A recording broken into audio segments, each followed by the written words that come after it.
Hi guys, आज के session में हम बात करने वाले हैं आईएलटीएस की राइटिंग के बारे में। तो बहुत सारे स्टूडेंट्स को डाउट होता है, कंफ्यूजन होता है कि 7 बैंड्स तक कैसे जाया जाए। It is a myth in the market कि 7 बैंड्स लाना बहुत मुश्किल है, but then I have had students जिनके 8 बैंड्स तक भी आ रखे हैं। स्टार्टिंग हमेशा बेसिक कॉन्सेप्ट्स के साथ करते हैं and then working on the tips, tricks, strategies, आपकी मिस्टेक्स, आपके डाउट्स, हम 8 बैंड लेवल तक भी जा सकते हैं। स्टार्टिंग द सेशन नाउ, सबसे पहले हम बात करें कि what this IELTS writing is all about. So it depends, आप एकेडमिक स्टूडेंट हो, आप जीटी स्टूडेंट हो। ऐसे एक ऐसी चीज़ है जो कॉमन है। 6 बैंड्स का आपका ये टास्क होता है, right, and the major task है, इसका वेटेज आपके स्कोर में ज़्यादा है।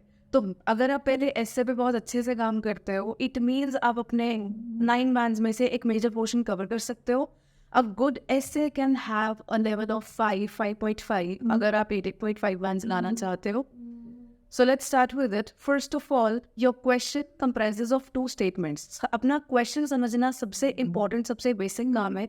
जब भी मैं लाइव क्लासेस में भी पढ़ाती हूँ, इस चीज़ पर बहुत ज़्यादा फोकस किया जाता है, बहुत ज़्यादा ध्यान दिया जाता है कि मेरे स्टूडेंट्स को क्वेश्चन समझ आए। क्योंकि बहुत बारी ऐसा होता है, आपकी इंग्लिश तो बहुत अच्छी होती है, आपकी वोकैबुलरी अच्छी है, आपकी ग्रामर अच्छी है, बट अगर आप क्वेश्चन को समझ ही नहीं पाए, आपने कीवर्ड्स को टारगेट नहीं किया, आप चाह के भी उस लेवल का स्कोर नहीं ला सकते।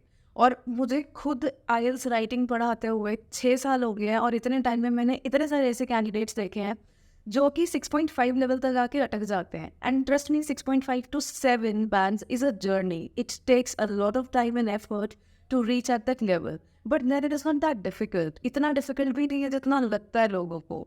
मैटर क्या करता है कि आपके पास सही गाइडेंस होनी चाहिए, आपके पास एक सही ट्यूटर होना चाहिए जो कि आपकी मिस्टेक्स को फिगर आउट करके आपको सही तरीके बता सके जिससे आप उस लेवल तक जा सकते हैं। अब हम इंट्रोडक्शन के स्टार्ट करेंगे। क्वेश्चन है क्या, कैसा होता है? आपका क्वेश्चन 2 स्टेटमेंट्स के साथ हमेशा बना होगा।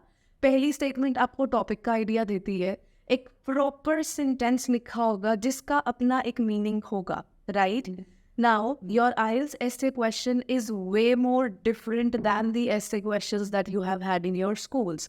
कहने का मतलब, स्कूल में जब हम ऐसे लिखते थे, कॉलेज में जब हम ऐसे लिखते थे, हमें सिर्फ कीवर्ड्स दिए होते थे इन्वर्टेड कॉमर्स में। For example, right an essay on pollution in 200 words. इससे ज़्यादा हमारे पास कोई हिंट्स नहीं होते और जिसके जो माइंड में आता है वो लिखता था। लेकिन आईएलटीएस के केस में ऐसा नहीं है। आपको अपने क्वेश्चन को पढ़ना है, समझना है, उस सिचुएशन के दायरे में रहना है और उसी के हिसाब से आपको अपना आंसर ड्राफ्ट करना है। अब जो क्वेश्चन है, जैसे कि हमने अभी भी बात करी पॉल्यूशन की, एक स्टेटमेंट, एक सेंटेंस का मतलब है, it could simply say the level of pollution is increasing significantly worldwide. आपका क्वेश्चन ये भी कह सकता है, air pollution has become a major problem these days in metropolitan cities. अब see, there is a difference in the question, in its demand, right?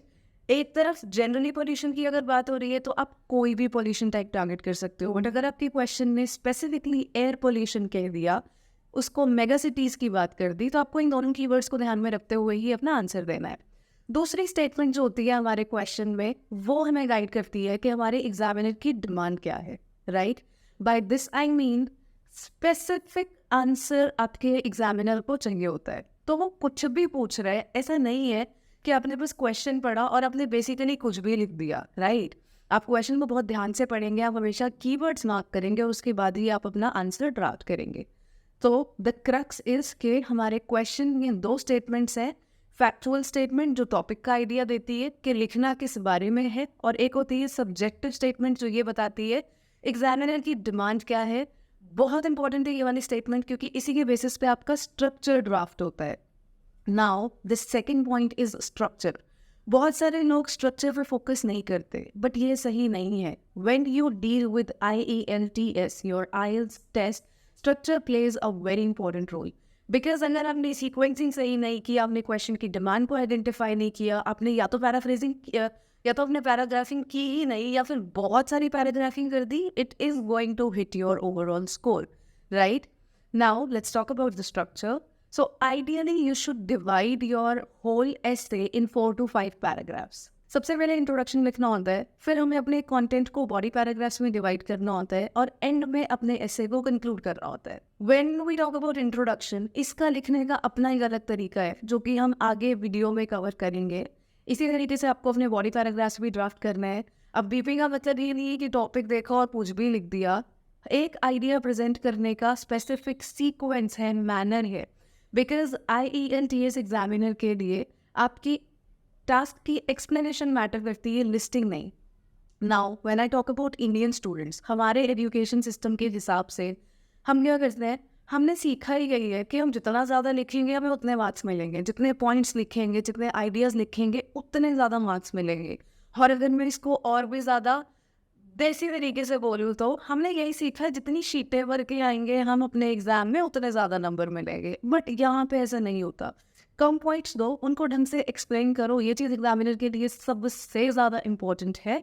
और फिर अपनी लिखी हुई बात को प्रिसाइजली कंक्लूजन में आपने एंड करना है, राइट? आपको अपने पूरे एसे का क्रक्स कंक्लूजन में बताना है। So now, when we say 4 to 5 paragraphs, what do we mean? Introduction, body paragraph 1, body paragraph 2, body paragraph 3, which is optional, and comes your conclusion. I hope it is clear? Right. अब structure को और ज़्यादा elaborate करेंगे। आप please साथ के साथ notes बनाते रहें, बिकॉज कुछ चीज़ें ऐसी होंगी जो कि सुन के तो समझ आ जाएंगी बट बाद में याद नहीं रहेंगी। और प्रैक्टिस करने के लिए अपने हैंड रिटन नोट्स बहुत ज़्यादा ज़रूरी होते हैं। इंट्रोडक्शन की बात करते हैं। इंट्रोडक्शन में अगर तो आपको 6 to 6.5 की रेंज की ज़रूरत है, फिर आप डायरेक्टली पैराफ्रेजिंग से स्टार्ट कर सकते हो। लेकिन अगर आपका टारगेट 7, 7.5, 8, 8.5 है, then I would strongly recommend कि आप पर्पस स्टेटमेंट ऐड करें। क्वेश्चन पढ़ो, क्वेश्चन में से कीवर्ड उठाओ और उसी कीवर्ड के बेसिस पे आप एक जनरल स्टेटमेंट लिखेंगे जो कि बैकग्राउंड स्टेटमेंट बोली जा सकती है। बैकग्राउंड स्टेटमेंट लिखने के बाद जो क्वेश्चन में लिखा होता है आपको उसी बात को पैराफ्रेज करके लिखना होता है। Now please mark my words, when I use this term paraphrasing, ये सबसे ज़्यादा इम्पोर्टेंट है। जितनी स्ट्रॉन्ग तुम्हारी पैराफ्रेजिंग है उतना ही अच्छा तुम टास्क, उतना ही अच्छा तुम आंसर लिख पाओगे। पैराफ्रेजिंग का मतलब होता है एक ही बात को बोलने के अलग अलग तरीके, राइट? अब इसमें करना क्या है, हमने कुछ लोगों को पता होता है बट सही से कर नहीं पाते, और कुछ केसेस में हमें पता ही नहीं होता, इसलिए हम बहुत ही सिंपल से तरीके से आंसर लिखते रहते हैं। Never forget, international language, international level पे आपकी अगर लैंग्वेज को टेस्ट किया जा रहा है तो आप बहुत बेसिक नहीं लिख सकते यार, सीधी सी बात है। ओके, पैराफ्रेजिंग की बात करते हैं। सबसे पहली और सबसे बेसिक चीज़ है आपको सिनोनिम्स यूज़ करने चाहिए, राइट? अब सिनोनिम्स का रट्टा नहीं लगाया जा सकता। पढ़ो, रिसर्च करो, बहुत सारे नोट्स इंटरनेट पे अवेलेबल हैं, हम यहाँ पे भी डिस्क्रिप्शन में लिंक ऐड कर देंगे, आपको वोकैबुलरी शीट्स मिल जाएंगी। तो आपको एकेडमिक और फॉर्मल वर्ड्स के साथ पैराफ्रेजिंग करनी होती है। अब अगेन यहाँ पे एक बहुत इंपॉर्टेंट मिथ ब्रेक हो रहा है। सिनोनिम लिखने का मतलब ये नहीं है कि कोई वर्ड देखा, उसका कोई डिफिकल्ट सा वर्ड ढूंढ लिया और उसको कहीं पे भी लिख दिया। आई मीन कॉन्टेक्स्ट मैटर करता है लैंग्वेज में। आप किसी भी सिमिलर मीनिंग के वर्ड को कहीं पे भी फिट नहीं कर सकते अगर वो उस सेंटेंस में सही ना लग रहा हो। Okay, second point about paraphrasing is कि आप अपने सेंटेंस का सीक्वेंस चेंज करें, word order, rearrangement of a sentence. Another very important tool that can help you in writing your sentences in a better manner. And the third one is you can change the sentence structure. अगर आपको active में sentence दिया है आप उसको passive voice में लिखें, अगर passive voice लिखी है आप उसको active voice में लिखें। और sentences के बहुत सारे types होते हैं जो कि हमें cover करने हैं। Grammar में ये बहुत ज़्यादा important role play करते हैं। Compound complex sentences are very important. तो ये भी हम ग्रामर वाले सेक्शन में कवर करेंगे। बट अभी के लिए अगर हम पैराफ्रेजिंग की बात कर रहे हैं, हमने 3 इंपॉर्टेंट एस्पेक्ट्स कवर किए हैं, using synonyms, academic and formal words. Please do not forget, अगर आप इनफॉर्मल वर्ड्स लिखेंगे आपका टास्क रिस्पॉन्स हिट होगा, बिकॉज आपकी लैंग्वेज इनफॉर्मल साउंड करती है। Second is rearranging the sentence. तो जिस भी किसी सीक्वेंस में सेंटेंस लिखा होता है आप उसको रीअरेंज करें, उसका सीक्वेंस चेंज करें ताकि वो एक कॉपी पेस्ट सेंटेंस ना लगे। अगर आपको इंग्लिश में एग्जामिनर ने कोई सेंटेंस दिया है और आप उसको एज इट इज़ लिख दोगे तो अपनी मेहनत, अपने एफर्ट, अपनी इंग्लिश तो दिख ही नहीं रही ना, वही तो हमें करना है, उसी के तो नंबर मिल रहे हैं। तो प्लीज़ रीअरेंज करें।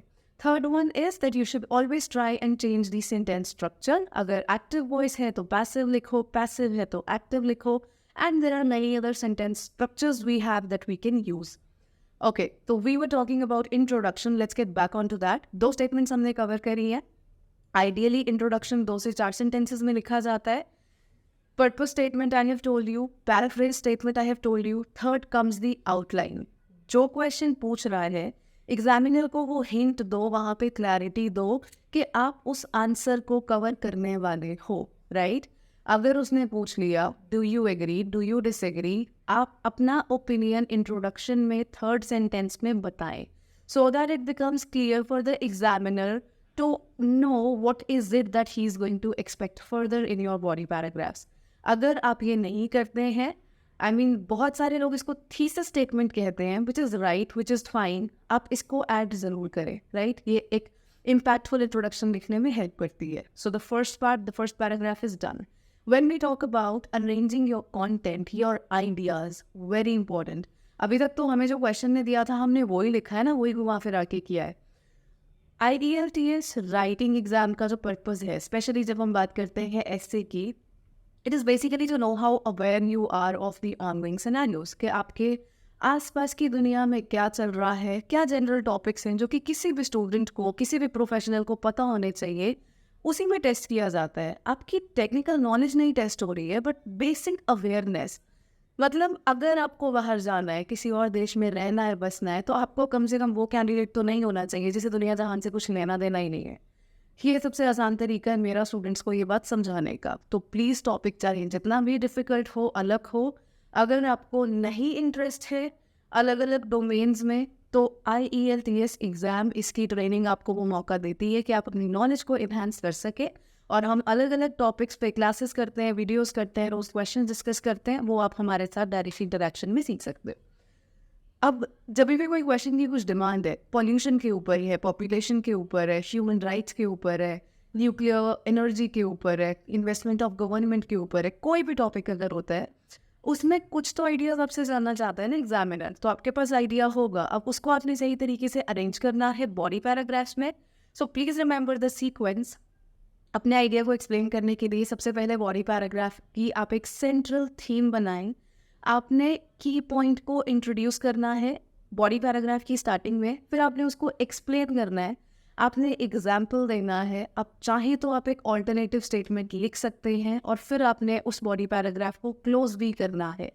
तो अभी ऑन एन एवरेज हमने 5 सेंटेंसेस बोले हैं. इसी के साथ साथ सॉल्यूशन वाला सेंटेंस भी लिखा जा सकता है, लेकिन ये ऑप्शनल है. अगर क्वेश्चन सॉल्यूशन पूछ रहा है वो सेंटेंस हम तभी ऐड करेंगे, वरना तकरीबन 5 सेंटेंसेस में एक बॉडी पैराग्राफ अच्छे खासे तरीके से एक्सप्लेन किया जा सकता है. I repeat my self, idea लिखें, उस आइडिया को अच्छे से एक्सप्लेन करें, उसका एग्जाम्पल दें, चाहे तो ऑल्टरनेटिव स्टेटमेंट लिख सकते हैं और फिर उस बॉडी पैराग्राफ को क्लोज करें. This is how you will be able to present a clear picture to the examiner on the basis of your knowledge, कि जो मुझे पता है मैं उसको सही तरीके से लिख सकता हूँ. And obviously it is the art of playing with words. You've got to be good with your grammar. ये सारी चीज़ें साथ के साथ हमने कवर करनी है, तो आपका लिखने का तरीका बेटर हो जाएगा. इसी तरीके से आप अपना सेकेंड बॉडी पैराग्राफ लिखेंगे. अब हमने बात करी थी थर्ड बॉडी पैराग्राफ की. हर बार ही नहीं लिखना होता, डिपेंड करेगा कौन से क्वेश्चन में लिखना है, नहीं लिखना है. तो आपको कैसे पता चलेगा BP3 लिखने की ज़रूरत है या नहीं? जब आप क्वेश्चन टाइप्स कवर करेंगे, वहाँ से आपको आइडिया लग जाएगा कि इस क्वेश्चन की डिमांड है, यहाँ पे मुझे BP3 लिखने की ज़रूरत है. BP3 stand for body paragraph 3. तो अभी हम क्वेश्चन टाइप्स जब कवर करेंगे, आपको बहुत अच्छे से आइडिया लग जाएगा. I will help to simplify it as much as I can. हम इसको इस तरीके से डिस्कस करेंगे ताकि आप चाहो तो बहुत शॉर्टकट मेथड में भी उस बात को याद रख सकते हो.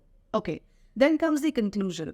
Now as I mentioned, conclusion is the crux of whatever we have written above. जो भी आपने अपने बॉडी पैराग्राफ में लिखा है, जो भी आप टॉपिक को एड्रेस करके आए हो, इन 2 मेन चीज़ों को अपने कंक्लूजन में लिखना ही लिखना है. कोशिश करें कि आप कुछ नया कंक्लूजन में ना ऐड करें, क्योंकि वो उसकी बेसिक डिमांड नहीं है. IELTS IELTS exam, IELTS writing के कंक्लूजन की अगर आप बात कर रहे हो, तो उसकी जो पहली डिमांड है वो है कि आप टॉपिक को पैराफ्रेज करें, आप आइडियाज़ को प्रिसाइजली प्रेजेंट करें जो आपने बॉडी पैराग्राफ्स में लिखे हैं.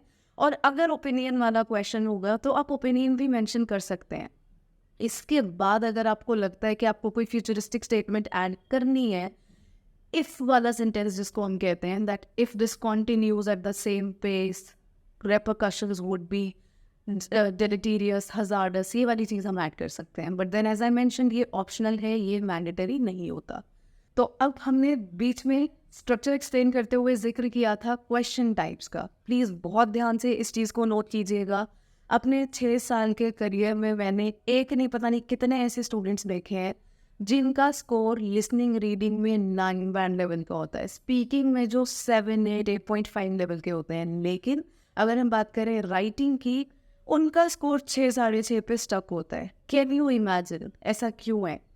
आप खुद सोच के देखो, अगर उनकी इंग्लिश में कोई फॉल्ट होता तो बाकी मॉड्यूल्स में इतने अच्छे नंबर नहीं आते हैं ना। So it is the basic strategy, it is the basic concept and understanding जिस पे गड़बड़ हो जाती है। तो अभी हम वही कवर करेंगे। क्वेश्चन टाइप्स की जब हम बात कर रहे हैं, इन टोटल 5 तरीके के एसेज हैं। Opinion essay, second is discussion essay, third is cause effect solution essay, fourth is advantages and disadvantages, and the fifth one can be called to be a 2-part question or a direct question.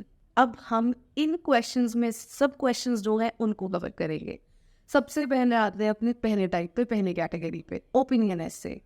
Very important, because इसका नाम अपने आप में suggest कर रहा है कि examiner ने आपसे आपका ओपिनियन, आपकी राय मांगी है। अगर आप अपना ओपिनियन बताओगे ही नहीं किसी चीज़ को लेके, आपका आंसर इनकम्प्लीट है। एक पैरामीटर शीट होती है, बैंड डिस्क्रिप्टर होता है, जिसके बेसिस पे IELTS एग्जामिनर आपकी राइटिंग को इवैल्यूएट करता है। बहुत क्लियरली उसमें मेंशन्ड है कि पार्शियली एड्रेस्ड टास्क को स्कोरिंग कम मिलती है। So when we talk about opinion essays, इसमें खुद में 5 सब टाइप्स हैं, ठीक है। The first one is do you agree और disagree, to what extent do you agree और disagree, is this a positive और a negative trend, do the advantages outweigh the disadvantages, and what is your opinion? अब हम एक एक करके इनको discuss करेंगे। बहुत इंपॉर्टेंट है बारीकी से इनको समझना, इनकी नॉलेज लेना, क्योंकि बड़े बड़े लोग यही छोटी छोटी गलतियां करते हैं और उनके बड़े बड़े नंबर कट जाते हैं। ओके, अब डू यू एग्री और डिसएग्री, मेरा क्वेश्चन आपसे है, आपको क्या लगता है इसमें कीवर्ड क्या है, इसका स्ट्रक्चर क्या होना चाहिए? क्योंकि हमेशा यही वाली स्टेटमेंट हमें बताती है कि हम क्या स्ट्रक्चर फॉलो करने वाले हैं। आधे से ज़्यादा स्टूडेंट्स एग्री डिसएग्री बड़े वाले कीवर्ड्स को ध्यान में रखते हुए अपना स्ट्रक्चर डिसाइड करते हैं, और वो एग्री का भी पॉइंट लिखते हैं और वो डिसएग्री का भी पॉइंट लिखते हैं।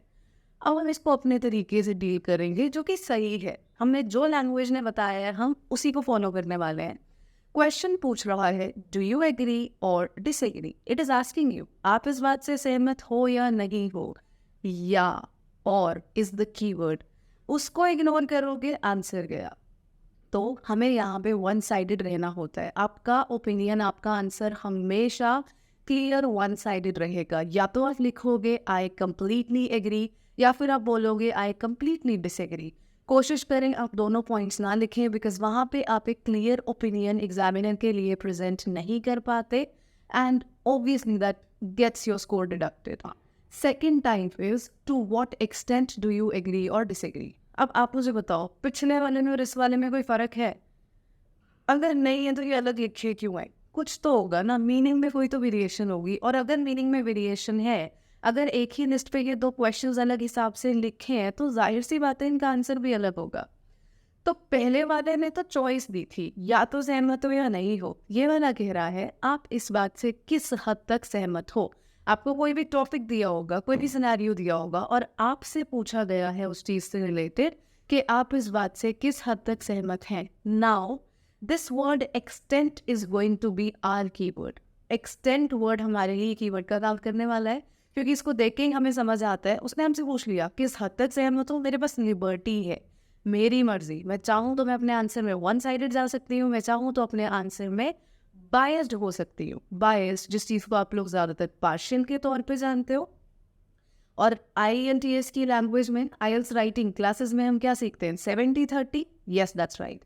तो खुद सोच के देखो, आपकी मर्जी है, या तो आप वन साइडेड जाओ 100% लिखो कंप्लीटली एग्री, कंप्लीटली डिसएग्री, या फिर आप 70-30 लिखो, मतलब I agree to a great extent, I disagree to a great extent. Guys, अगर तुम अपने आंसर में लिख रहे हो आई पार्शियली एग्री, ट्रस्ट में यहाँ पे क्लियर ओपिनियन नहीं प्रेजेंट कर रहे हो एग्जामिनर के लिए। पार्शियल तो वो, बट कितना पार्शियल, कितना एग्री, कितना डिसएग्री, मुझे नहीं पता। अगर मैं एग्जामिनर हूँ, मैं इंट्रोडक्शन में ये पढ़ूँ, I don't get a clear answer there, मेरे लिए अपने टास्क छोड़ा है कि बॉडी पैराग्राफ्स पढ़ो और पता लगाओ। So that is going to impact your score for sure. Be clear with your opinion in the introduction itself. So I hope the difference between the two is clear. पहला वाला था agree or disagree, one sided.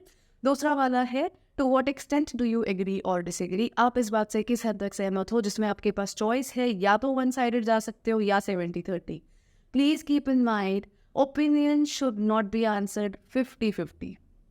तो अगर आप लिख दो मैं agree भी करता हूँ, मैं डिसएग्री भी करता हूँ, आई एम सॉरी, आपका आंसर है मुझे नहीं पता, that is a confusing statement, do not right that, please avoid. अब आते हैं तीसरे टाइप पे. तीसरा क्वेश्चन टाइप ओपिनियन कैटेगरी में है, इज दिस अ पॉजिटिव और a negative trend. I repeat, the question says is this a positive और अ नेगेटिव ट्रेंड. अब इससे हमें क्या समझ आता है, उसने पूछा कोई भी एक सिचुएशन स्टेटमेंट बता के आपको क्या लगता है ये फायदेमंद है या नुकसानदायक है. अब अगेन अपने पास कीवर्ड बहुत क्लियरली स्टेटेड है, और हम क्या करते हैं, हम दोनों ही देते हैं, हमने तो पढ़ा ही नहीं, उसको ट्रांसलेट किया ही नहीं, ध्यान दिया ही नहीं. So the question has a clear demand that it is asking you to go one sided. अगर आप वन साइडेड नहीं जाओगे, your marriage score would be impacted again. Next question is do the advantages outweigh the disadvantages. Right, आपने बहुत बार ये question देखा होगा. ये एक्सटेंट वाले से मिलता जुलता है लेकिन कुछ हिसाब से अलग भी है. क्वेश्चन आता है do the advantages outweigh the disadvantages, do the advantages outweigh the disadvantages. Basically आपसे पूछ रहे हैं क्या इस सिचुएशन के फायदे नुकसान से ज़्यादा हैं. आपका जवाब आपकी मर्जी, हाँ भी हो सकता है, ना भी हो सकता है. बट द रूल सेज कि ये पूरी लिस्ट में एक लौता ऐसा ऐसे है जो कि आपको कंपल्सिवली बायस्ड होने को कह रहा है. बायस्ड मतलब पार्शियल. तो इसमें हमारे पास कोई चॉइस नहीं है, हम 70-30 ही जाएंगे. जो ये 70-30 वाले एसेज है, जो हम ये 70-30 वाले क्वेश्चंस डिस्कस कर रहे हैं, इनमें हमारा स्ट्रक्चर होता है 5 वाला follow. Intro, BP1, BP2, BP3 for a contradictory side and then comes the conclusion. तो अगर एडवांटेजेस ओवर डिसएडवांटेजेस है तो आप ज़्यादा फायदे कम नुकसान या ज़्यादा नुकसान कम फायदे लिख सकते हैं, और अपना ओपिनियन इंट्रोडक्शन में ही क्लियरली प्रेजेंट करेंगे. ये चीज़ एक्सटेंट वाले में भी रहेगी. हमने बोला था, मैंने आपको बताया था, वहाँ पे लिखना है I agree to a great extent. So this statement in itself makes it clear कि आप ये बता रहे हो मैं काफ़ी हद तक सहमत हूँ, मतलब थोड़ा सा असहमत भी हूँ. तो हम अपने बॉडी पैराग्राफ्स के जरिए इस बात को एक्सप्लेन करते हैं. I hope these 4 are clear to you. अब ओपिनियन ऐसे ओपिनियन कैटेगरी के इन 4 क्वेश्चंस में एक जो कॉमन चीज़ है वो ये है कि जितनी भी अपनी स्टेटमेंट्स आएंगी वो एक आइडियोलॉजी प्रेजेंट कर रही होंगी. सेंटेंस कॉम्प्लिकेटेड हो सकता है गाइस, सेंटेंस कॉम्प्लेक्स हो सकता है, लेकिन बात एक ही बोली जाएगी. यहाँ पे बहुत सारे स्टूडेंट्स फंस जाते हैं कीवर्ड्स में. रैदर लिख दिया, मोर और लेस लिख दिया, ऑल्दो लिख दिया. जहाँ पे ये वर्ड्स आए इनको ट्रैप वर्ड्स बोला जाता है. वहीं पे हम कंफ्यूज हो जाते हैं कि हम कौन से वाले की तरफ जाएं, कौन से वाले की तरफ ना जाएं. बट आप उसको ध्यान से पढ़ो, वो एक ही बात बोल रहा होता है. अब जो 5वां ऐसे है ओपिनियन कैटेगरी का, वहाँ पे लिखा होता है सीधा सीधा व्हाट इज योर ओपिनियन. इस क्वेश्चन में ना हमें 2 आइडियोलॉजीज दी होती हैं. ठीक है, एग्जाम्पल ले लेते हैं हम यहाँ पे. Some people think school children should be given with homework while others say homework should not be given to them. So some people think school children should be given with homework while others are against this ideology. What is your opinion? I think ये अपने आप में clear है. एक group एक तरफ है, दूसरा ग्रुप दूसरी तरफ है. तुमसे बोला तुम्हारा ओपिनियन क्या है, तो तुम अपना ही आंसर बताओगे ना कि मुझे लगता है होमवर्क देना चाहिए. क्यों देना चाहिए समझा दो. मुझे लगता है होमवर्क नहीं देना चाहिए, क्यों नहीं लगता वो समझा दो. प्लीज़ ध्यान रखो, इसमें भी वन साइडेड जाना है, दोनों साइड्स ना लिखें. आप चाहें तो 70-30 जा सकते हैं, that would be fine, but then be clear with your opinion and its explanation. No chaos, no confusion, no 50-50. I hope this much is clear. अब हम बात करेंगे सेकंड ऐसे टाइप की. सेकंड ऐसे टाइप होता है डिस्कशन ऐसे. डिस्कशन ऐसे की लैंग्वेज कुछ इस हिसाब से रहती है, discuss both the views and give your opinion. I repeat, discuss both the views and give your opinion. इस केस में भी हमें 2 आइडियोलॉजीज ही दी होगी, और उन 2 आइडियोलॉजी से रिलेटेड हमें इंस्ट्रक्शन मिली है कि दोनों को डिस्कस करो फिर अपना ओपिनियन बताओ. अब बहुत ध्यान से क्वेश्चन को पढ़ो यार, खुद तो कुछ करने की ज़रूरत ही नहीं है स्ट्रक्चर के लिए. हमेशा हमारी स्टेटमेंट ही गाइड कर देती है कि स्ट्रक्चर होना क्या चाहिए. इस वाले की डिमांड है पहले बताओ दोनों ऐसा क्यों सोच रहे हैं. तो अगर एक ग्रुप कह रहे हैं होमवर्क देना है, क्यों देना है, BP1 में वो समझा देंगे. दूसरा ग्रुप कह रहा है होमवर्क नहीं देना है, क्यों नहीं देना, BP2 में वो समझाएंगे. और एंड में जाके हम कंक्लूजन में अपना ओपिनियन मेंशन कर सकते हैं. इट इज़ मोर और लेस लाइक जो कोर्ट रूम सिनेरियो होता है ना, आप जज की पोजीशन पे हो बेसिकली, कि एक ग्रुप ने अपनी बात रख दी, दूसरे ग्रुप ने अपनी बात रख दी, ओके फाइन, मैंने दोनों की सुन ली, अब मुझे ये ठीक लग रहा है, तो यही आपने लिखना है. This is what you have to explain in your task. तो ये था हमारा सेकेंड टाइप ऑफ एसे. अब आते हैं थर्ड कैटेगरी पे.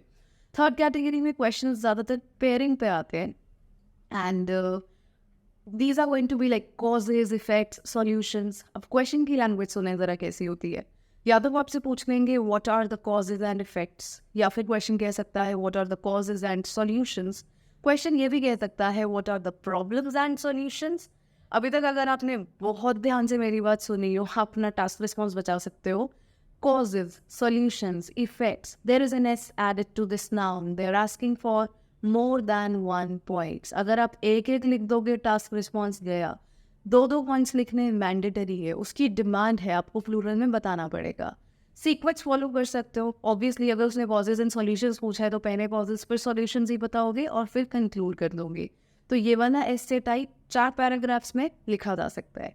अब एक और तरीका इसकी लैंग्वेज का क्या होता है, तो आपसे ये भी पूछ सकता है why is this happening, what can be done to solve this. बहुत ध्यान से सुनिएगा. पिछले वाले क्वेश्चन में, पिछले वाली स्टेटमेंट्स में स्पेसिफाइड था causes, solutions. So I was bound to the number. Question ने बहुत क्लियरली बोला था कि मुझे दो बताने पड़ेंगे कम से कम. अब अगर मैं कह दूँ why is this happening, I have no foundation. अगर मैं चाहूँ तो मैं एक लिख के अच्छे से elaborate कर दूँ या 2 भी लिख दूँ, that is absolutely fine. So goes for the second body paragraph.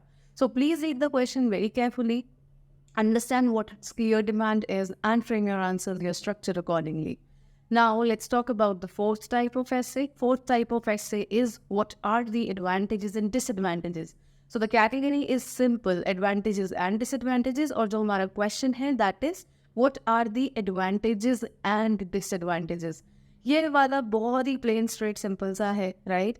इसमें क्या करना है, इंट्रोडक्शन लिखो, BP1 में 2 फायदे बता दो, BP2 में 2 नुकसान बता दो और कंक्लूड कर दो. No opinion, no biasness, no additional things. जो पूछा है वही बताएंगे और काम खत्म. अब आते हैं फिफ्थ वाले पे. ये थोड़ा ट्रिकी, इम्पॉर्टेंट, डिफरेंट होता है. या तो हम इसको बोलेंगे 2 पार्ट क्वेश्चन या फिर हम इसको बोलेंगे डायरेक्ट क्वेश्चन. 2 पार्ट किस लिए, सीधी सी बात है, इसको आइडेंटिफाई करने का तरीका क्या है. कोई भी स्टेटमेंट पढ़ो, अगर तुम्हें लग रहा है ना कि ऊपर वाले 4 में से किसी में फिट नहीं हो रही, बस कुछ और सोचने की ज़रूरत ही नहीं है. इट मीन्स ये सीधा सीधा 2 पार्ट या डायरेक्ट कैटेगरी में आ रहा है. 2 पार्ट का जाहिर सा मतलब ये है कि अलग अलग 2 हिस्सों से, अलग अलग 2 टाइप से उठा के ये क्वेश्चन बनाया गया है. फॉर एग्जाम्पल ज़्यादातर जो इस क्वेश्चन की फॉर्मेशन रहती है, एक पार्ट ये कॉजेज इफेक्ट सॉल्यूशन से उठाते हैं, दूसरा पार्ट ये ओपिनियन से उठाते हैं. कोई भी सीक्वेंस रख सकते हैं, पहले ओपिनियन फिर इफेक्ट्स पूछ लिए, या फिर पहले आपसे पूछ लिया कि कॉजेज क्या है, फिर पॉजिटिव नेगेटिव पूछ लिया. तो अक्सर इस तरीके से फ्रेम हो, पढ़ के समझ आ जाएगा. जैसे कि मैंने कहा, अगर किसी क्वेश्चन को पढ़ के स्ट्रांगली ऐसा लगे कि यार ये तो किसी कैटेगरी में फिट ही नहीं हो रहा, कोई टेंशन नहीं है, वो सीधे सीधे 5th कैटेगरी में फिट हो रहा होता है. अब आते हैं डायरेक्ट क्वेश्चन पे. जितने भी हमने अभी तक क्वेश्चंस का डिस्कशन करा है, उनसे ये समझ आया कि कोई एक पैटर्न फॉलो हुआ है. पहले एक टॉपिक बताएंगे, उससे रिलेटेड क्वेश्चन पूछेंगे, उस क्वेश्चन के बेसिस पे हम अपना स्ट्रक्चर फ्रेम करते हैं. डायरेक्ट क्वेश्चन में क्या होता है, ज़रूरी नहीं है कि तुम्हें 2 स्टेटमेंट्स दी होंगी, वो सीधे सीधे एक छोटी सी सिंपल स्टेटमेंट भी दे सकता है और उसे पढ़ के तुम समझ सकते हो, तुम्हें पता चल जाएगा.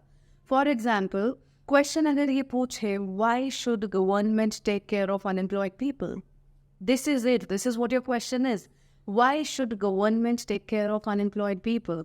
अब यहाँ पे अगर उन्होंने वाई पूछा है, they are only asking for the reasons and you only have to write reasons in your body paragraphs. Please do not get confused, please do not add things at your own. अगर question में reasons पूछे हैं, सीधे सीधे reasons बताओ, एक BP में एक, दूसरे में दूसरा, and that is it. Intro और कंक्लूजन तो मैंडेटरी है ही है. आप ये ना सोचें कि अगर किसी क्वेश्चन टाइप को डिस्कस करते हुए मैंने इंट्रोडक्शन या कंक्लूजन नहीं बोला तो वो नहीं लिखना. Obviously not. जब हम इन टोटल 4 से 5 पैराग्राफ्स की बात कर रहे हैं तो इंट्रो और कंक्लूजन तो फिक्स है ही है. डिसीजन हमारा सिर्फ हमारे बॉडी पैराग्राफ्स पे बेस्ड है.